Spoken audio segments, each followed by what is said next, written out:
وہ دن اچھی طرح یاد ہے جب میں 7 برس کی تھی اور اسکول جایا کرتی تھی۔ اسی اسکول میں فیاض میرے ماموں کا بیٹا بھی ہمارے ساتھ پڑھا کرتا تھا۔ پھر وہ لوگ شہر سے گاؤں چلے گئے۔ اب صرف گرمیوں کی چھٹیوں میں ہی ملاقات ہوتی، جب ہم چھٹیاں گزارنے نانی اماں کے گھر جاتے۔ وقت گزرتا رہا، میں اور فیاض بڑے ہو گئے۔ اب جب فیاض سے سامنا ہوتا تو میں نظریں جھکا لیتی۔ وہ بہت ہی خوبصورت نوجوان کا روپ دھار چکا تھا۔ میں اس سے شرمانے لگی، بظاہر اس سے چھپتی تھی لیکن دل سے التفات برتنے لگی۔ ماموں جان شہر میں ملازمت کرتے تھے، گاؤں میں تھوڑی سی زمین پر گزارا تھا۔ کھیتی باڑی میں فیاض باپ کا ہاتھ بٹاتا تھا۔ تبھی 8ویں کے بعد اس کو پڑھائی چھوڑنی پڑی۔ گھریلو حالات کی وجہ سے وہ شہر میں آ کر کسی فیکٹری میں ملازم ہو گیا۔ 1 سال تک ہمارے گھر نہ آ سکا۔ ایک روز ٹائم نکال کے آیا تو اماں نے بہت خوشی سے استقبال کیا اور خوب آؤ بھگت کی۔ میں بھی اس کو خوشی سے دیکھ کے نہال تھی، جیسے برسوں کا انتظار ختم ہو گیا ہو۔ امی نے مجھے کھانا پکانے کی ہدایت کی اور وہ خود اس سے باتیں کرنے لگی۔ میں نے کان دھرے تو سنا وہ کہہ رہی تھی، بیٹا مجھے نور بی بی کی شادی کی بڑی فکر ہے، جانے کب اچھا رشتہ ملے اور کب اس کی شادی ہو وغیرہ وغیرہ۔ میں نے دیکھا وہ امی جان کی باتیں بڑی غور سے سن رہا ہے، کوئی کسی کا کہا دل کے کانوں سے سنتا ہے۔ وہ سمجھ گیا تھا کہ امی کیا پیغام اس کو دینا چاہتی ہیں۔ لڑکی کی ماں اور اس سے زیادہ کیا کھلے الفاظ میں کہہ سکتی تھی۔ گھر جا کر اس نے ماں سے تذکرہ کیا، وہ پھوپھی کے گھر گیا تھا، وہ پھوپھی اپنی بیٹی کی شادی کرنا چاہتی ہیں۔ اس نے ماں سے کہا، اماں تم دیر نہ کرو اور فوراً جاؤ، میری شادی نور بی بی سے طے کر دو، اب میں روزگار ہوں۔ جب ممانی نے بیٹے کے منہ سے یہ الفاظ سنے تو آگ بگولا ہو گئی۔ بولی، ہرگز نہیں، مجھے تیری پھوپھی پسند ہے اور نہ ہی اس کی بیٹی نورا۔ میں تیری شادی اپنی بانجی گوہرا سے کروں گی۔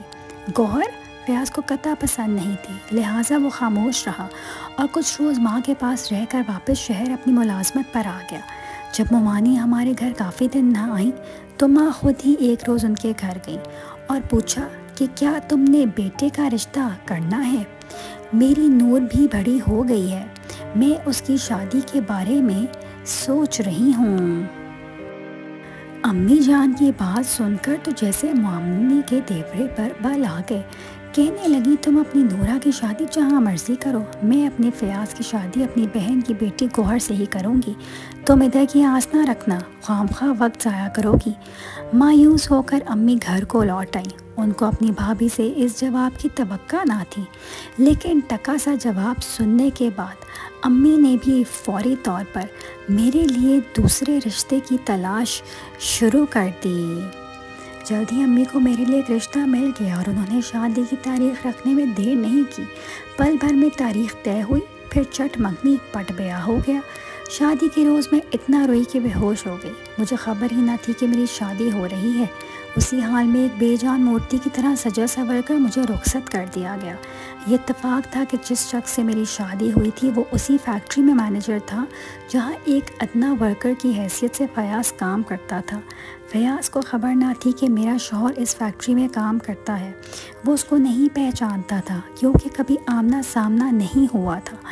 ایک روز میں اپنے خاوند کے ساتھ موٹر سائیکل پر فیکٹری کے نزدیک جا رہی تھی کہ فیاض نے مجھے دیکھ لیا۔ وہ ٹھٹک گیا۔ میں بھی حیران اور گمسم اس کو دیکھتی رہی کہ اشر نے سوال کیا، نور کیا دیکھ رہی ہو؟ میں نے کہا، یہ میرے ماموں کا بیٹا ہے، اسی فیکٹری میں کام کرتا ہے۔ تبھی اس کو دیکھ رہی تھی۔ یہ سن کر اشر اس کے پاس گئے، دعا سلام کی، خیریت دریافت کی اور اس کو اپنے گھر آنے کو کہا۔ ہمارا گھر فیکٹری کے نزدیک ہی تھا، لہٰذا وہ اس کو ساتھ لے آئے۔ مجھے کہا کہ کھانا بناؤ، تمہارا عزیز ہمارے گھر آیا ہے۔ میں کچن میں جا کر کھانا بنانے لگی۔ دل میں خوش بھی تھی کہ میرے خاوند نے میرے رشتہ دار کو اتنی عزت دی ہے، اور اداس بھی ہو گئی کہ اتنے دنوں بعد اپنے من چاہے انسان کو میں نے دیکھا جو تھا۔ اس روز اشر اور فیاض دوستانہ انداز میں باتیں کر رہے تھے۔ میں نے کھانا تیار کر کے کھانا لگایا اور فیاض کو ٹیبل پر مدعو کیا۔ دونوں نے کھانا کھایا اور فیاض دوبارہ آنے کا وعدہ کر کے ہمارے گھر سے رخصت ہو گیا۔ اب مجھے اس کا انتظار رہنے لگا، میں اس کے خیالوں میں کھوئی رہنے لگی۔ ایک روز میں یوں ہی اپنے خیالوں میں گمسم بیٹھی تھی کہ اشر نے فیکٹری سے آ کر مجھے آواز دی۔ اشر نے آواز دی اور میں سن نہ پائی۔ انہوں نے دوبارہ آواز دی۔ جب ان کو جواب نہ ملا تو وہ چیخ کے بولا، نور بی بی کس جہاں میں گم ہو، میں کب سے آوازیں دے رہا ہوں۔ چونک کر میں نے شوہر کی طرف دیکھا، اس کی نگاہیں خشملیں تھیں۔ بہرحال پھر بات آئی گئی ہو گئی، لیکن اس واقعے کے 2 ہفتے بعد ایک روز اشر چھٹی کے وقت گھر آئے تو فیاض ان کے ہمراہ تھا۔ اچانک بے اختیار فیاض کو سامنے دیکھ کر میری آنکھوں میں خوشی کی چمک دوڑ گئی۔ اشر نے محسوس کر لیا کہ فیاض کے آنے سے مجھے دلی خوشی ہوئی ہے، بس اب روز ہی کسی نہ کسی بہانے فیاض کا ذکر نکال لیتا اور پھر سوال کرتا، سچ کہو شادی سے پہلے تم کو کسی سے لگاؤ تھا، کسی کا خیال دل میں بسایا تھا؟ بس ایسی ہی باتیں کر کر کے اس نے مجھے پاگل اور خود کو نفسیاتی مریض بنا دیا۔ میں اس دن کو کوسنے لگی جب اچانک فیاض کا ہمارے سامنا ہوا تھا اور اشر ان کو گھر لائے تھے۔ نہ ایسا ہوتا اور نہ ہی میری اچھی بھلی پرسکون زندگی کو گھن لگتا۔ برے دنوں کو آنا ہو تو آ جاتے ہیں، کوئی ان کو روک نہیں سکتا۔ ایک دن اشر نے کسی بات پر مشتعل ہو کر مجھے تھپڑ مار دیا اور خود گھر سے چلا گیا۔ میں چولہے کے پاس بیٹھی رو رہی تھی کہ اسی وقت اچانک فیاض آ گیا۔ آتے ہی اس نے اشر کے بارے میں دریافت کیا۔ میں نے پلکیں اٹھا کر اس کی طرف دیکھا تو آنسو گرنے لگے۔ وہ گھبرا گیا، پوچھا تم کو کیا ہوا ہے، کیوں رو رہی ہو؟ کچھ نہیں ہوا، میں نے جواب دیا، بس یوں ہی امی کی یاد آ رہی تھی۔ وہ اصرار کرنے لگا، سچ بتا دو کیا بات ہے۔ اتنے میں میری ساس کمرے سے باہر آ گئی، فیاض کو دیکھ کر خشمگین نگاہوں سے اسے گھوننے لگی اور پھر خوام خاص لاوتیں سنا دی۔ اس صورتحال سے فیاض گھبرا گیا اور الٹے قدموں لوٹ گیا۔ اس دن کے بعد میرا جی بے کل رہنے لگا، اب کسی پل چین نہیں آتا تھا۔ سوچتی تھی آخر یہ کیا ہوا ہے، آخر میرا قصور کیا ہے جس چیز کی مجھے سزا مل رہی ہے۔ بے شک میں فیاض سے محبت کرتی تھی اور مجھے پسند کرتا تھا، لیکن یہ سب میری شادی سے پہلے کی بات تھی اور ہمارا رشتہ بالکل پاک صاف تھا، جس کا کسی کو علم بھی نہ تھا۔ سوچتی تھی کہ اے کاش مومانی اپنی ضد کے آگے ہم دونوں کو قربان نہ کرتی تو ہم دونوں آج جنت جیسی زندگی گزار رہے ہوتے، لیکن مومانی نے تو کچھ بھی نہ سوچا ہم دونوں کا اور اپنا فیصلہ سنا دیا۔ اب شادی شدہ تھی، مجبور تھی، لیکن اپنے گھر کو کسی طرح برباد نہ کرنا چاہتی تھی۔ تبھی سوچتی تھی کہ فیاض کو منع کر دوں کہ وہ ہمارے گھر نہ آیا کرے، اس کا آنا میرے لیے سخت نقصان دہ تھا، وہ میری بربادی کا سبب بھی ہو سکتا تھا۔ فیاض بھی ان دنوں کچھ بے چین سا تھا، مجھے روتا دیکھ کر وہ پریشان رہنے لگا تھا۔ تبھی ایک دن دوبارہ اس وقت آیا جب اشر فیکٹری میں کام میں مصروف تھا۔ ساس نے مجھے برا بھلا کہا تھا۔ اس دن میں میلے کپڑوں میں ملبوس بیٹھی چولہے کی راکھ کورید رہی تھی۔ اچانک فیاض کو دیکھ کر ضبط نہ کر سکی اور رو پڑی۔ وہ اور پریشان ہوا، پوچھنے لگا سچ بتاؤ آخر بات کیا ہے؟ اس روز بھی آیا تھا تو تم رو رہی تھی اور آج بھی رو رہی ہو، آخر معاملہ کیا ہے؟ میں نے بتایا کہ اشر اور اس کی ماں مجھ پر شک کرنے لگے ہیں، بات بات پر الٹی سیدھی باتیں کرتے ہیں اور برا سلوک روا رکھتے ہیں۔ وہ پاس بڑی چارپائی پر بیٹھ گیا، کہا تو تم ان لوگوں سے فیصلہ لے لو، ایسی اذیت بھری زندگی گزارنے کا کیا فائدہ ہے؟ خدا کے لیے تم چلے جاؤ فیاض، میں نے ہاتھ جوڑ دیے، پہلے ہی تمہاری وجہ سے میری زندگی جہنم بنی ہوئی ہے، آخر تم بار بار آتے رہے تو سچ میں طلاق دلوا دو گے۔ اشر کو تمہارا یہاں آنا بالکل پسند نہیں ہے، وہ کہنے لگا، آخر یہ ظالم لوگ تمہیں بے قصور طلاق دینے پر تلے ہوئے ہیں تو دے دیں، میں تمہیں اپنا لوں گا، فکر مت کرو، ظلم سہنے سے بہتر ہے کہ ان سے جان چھڑوا لو۔ ابھی یہ باتیں ہو ہی رہی تھیں کہ اشر آ گیا۔ اس نے فیاض کے یہ جملے سن لیے، وہ سخت طیش میں آ گیا۔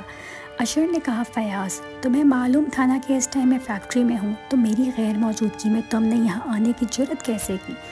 کب سے چل رہا ہے یہ چکر، بولو؟ یہ کہہ کر اشر نے پاس پڑی لکڑی اٹھائی اور مجھے پیٹنے لگا۔ اصل میں تم ہی بد کردار ہو، تم اس کے ساتھ ملی ہوئی ہو، میری غیر موجودگی میں اپنے عاشق کو بلاتی ہو، آج میں تیرا قصہ ہی ختم کر دوں گا، تو بدچلن عورت میرے گھر میں رہ نہیں سکتی۔ یہ کہہ کر وہ کچن کی طرف گیا اور وہاں سے چھری پکڑ کے لے آیا۔ اس نے چھری میرے پیٹ میں مارنی چاہی، لیکن فیاض نے اس کے وار کو ناکام بنا دیا۔ اس چھینا جھپٹی میں فیاض نے اپنے بچاؤ کی خاطر چھری کا وار کر دیا۔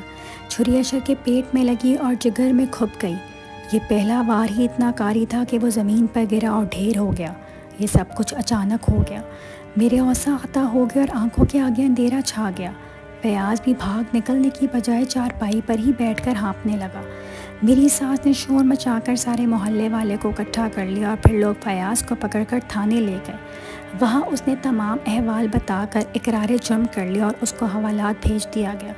پھر مقدمہ چلا اور اسے 8 سال کی قید ہو گئی، جبکہ والدین کی بھاگ دوڑ اور اچھے وکیل کی پیروی کی وجہ سے میں سزا سے بچ گئی۔ ساس نے مجھ پر اور فیاض کے ساتھ مل کر قتل کا مقدمہ کروا دیا تھا، مگر تفتیش کے دوران یہ ثابت ہو گیا تھا کہ یہ سب اتفاق اور اشتعال صورتحال کا نتیجہ تھا۔ ہم نے اپنے بچاؤ میں چھری کا وار کر دیا تھا۔ جب تک فیاض جیل کی سلاخوں کے پیچھے رہا، میں نہایت قبر سے دن گزارے۔ اشر کی وفات سے 2 ماہ پہلے میں امید سے ہو گئی تھی۔ میں نے ایک بیٹے کو جنم دیا اور بہت مشکلات سہ کر اس کی پرورش کی۔ جب وہ 8 سال کا تھا، فیاض سزا پوری کر کے جیل سے باہر آ گیا۔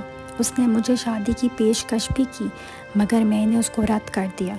میں نہیں چاہتی تھی کہ جو الزام صحیح نہیں تھا لوگ اس کو صحیح سمجھیں۔ وہ یقیناً میرے بیٹے کو کہتے کہ میں نے فیاض سے شادی کی خاطر اپنے شوہر کو قتل کروایا اور اب اپنے آرزو پوری کی ہے۔ اس طرح میرا بیٹا مجھے غلط عورت جان کر مجھے کبھی معاف نہ کرتا۔ میں نے یہ قربانی اس لیے بھی دی ہے کہ میں مقدس ماں کا رتبے سے گرنا نہیں چاہتی تھی۔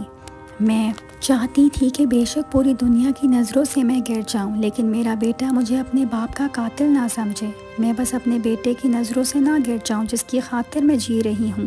میرے پیار کی قربانی رنگ لائی اور میرے بیٹے نے مجھے کبھی غلط نہیں سمجھا، جبکہ لوگوں نے اس کے کان بھرنے کی بہت کوشش کی، لیکن میرے بیٹے نے ان کی باتوں پر کان نہ دھرے۔ آج میرا بیٹا میری اتنی عزت کرتا ہے کہ میرا دل ٹھنڈا ہو جاتا ہے۔